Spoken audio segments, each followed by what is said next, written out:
All right, hey everyone, Jeff here at StopThePirates.blogspot.com. It's January 4th, 2016. Happy New Year, everyone. I just want to do a quick video on this just because it was so interesting to me. I just went and saw the movie The Big Short. I heard a lot of good things about it, and of course I was in the mortgage industry from the beginning, really, when the whole subprime thing started. And my first experience was with a company called Platinum Capital in Irvine, California. In 1998, I started as an assistant to one of the loan officers and worked my way up. And originally we were doing it's called Title I loans, just little small $25,000 second mortgages for home improvements. And then these two guys they were Canadian nationals who were esquires. And if you don't know what an esquire is a title of nobility from the Queen. And it's basically you're an attorney, and that comes from an old French word, attorn, which you take things from the slaves and you turn it over to the king. So they were attorneys, and they started this company called Platinum Capital.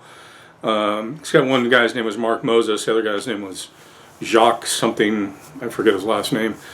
But and then we from there we did that for about the Title I loans for about 6 months, and then we kind of segued into what's called high loan to value second mortgages, or 125 loans, and that's where a lender would loan you up to 125% of the value of your home on a second mortgage, and up to, I think, if you had a 720 FICO score or above, Fair Isaac credit score, I think they maxed out at like $75,000. So, and originally they were pretty strict as far as the guidelines went.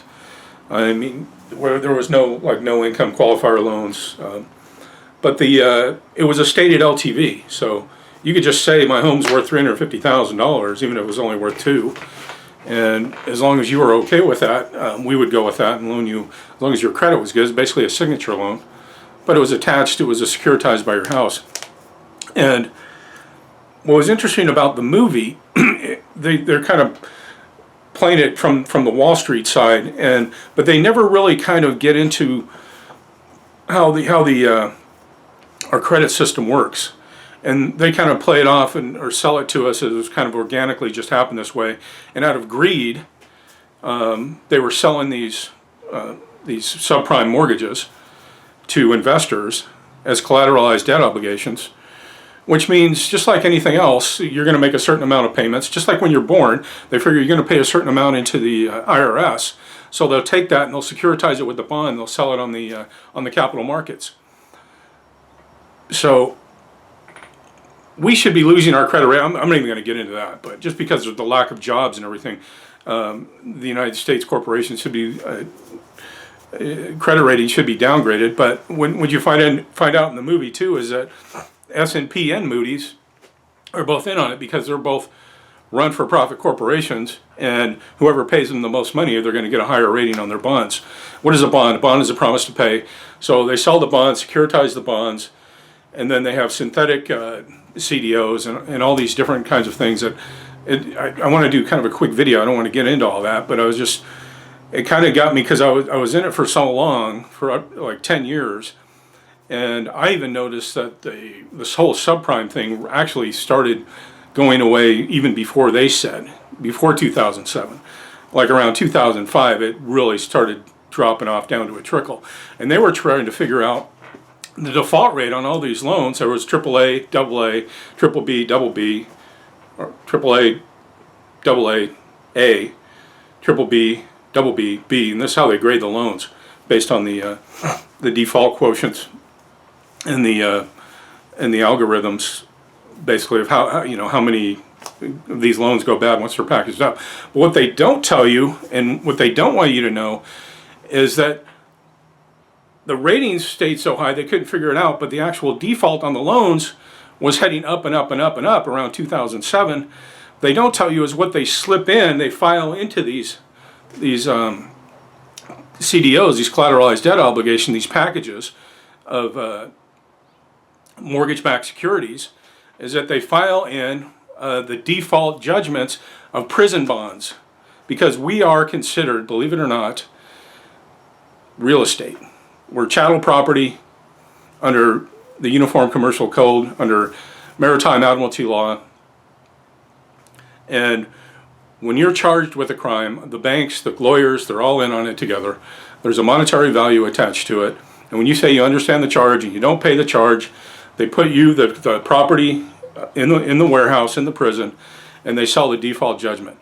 And those default judgments are filed into the mortgage-backed securities.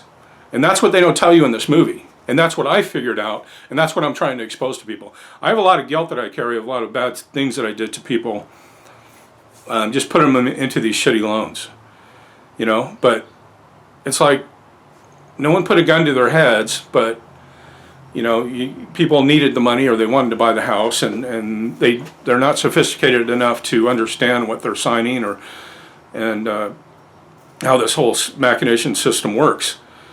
And so anyway, my point here is that it wasn't just organically happening. This was all planned.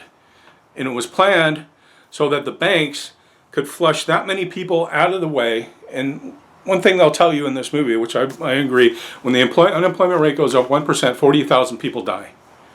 Okay, so a lot of people died, a lot of people lost their houses, and when people die, their bonds mature, and they pay off, and the U.S. corporation gets paid. And then also the bank can come in and take ownership of the house, and then get another person to come in, sign a note, and sell that note on the international stock market. Now, we all know that there is no money to buy anything anyway.